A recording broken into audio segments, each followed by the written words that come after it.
Welcome to the Durga Puja series, but Finance Edition.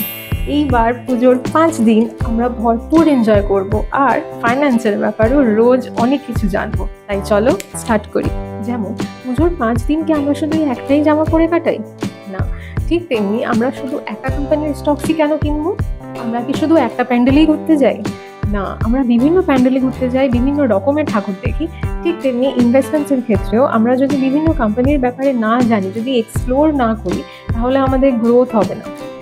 আর সেই জন্যই আমরা bond, mutual fund, stocks, gold এই সব কিছুতেই অল্প অল্প করে ইনভেস্ট করা দরকার। যেমন পুজোতে আমরা সব চাই আড্ডা, শপিং, প্যান্ডেল হপিং, ঠিক তেমনি আমাদের পোর্টফোলিওতেও আমরা চাই ব্যালেন্স, সেফটি, গ্রোথ আর লিকুইডিটি। মানে আমাদের যখন ইচ্ছা আমরা ঠিক তখনই টাকা তুলতে পারবো। আর এটাকেই বলে বৈচিত্র্যকরণ বা বিনিয়োগ বৈচিত্র্যকরণ। কালকে এপিসোড 2 আসছে, সাবস্ক্রাইব করো যেন মিস না হয়।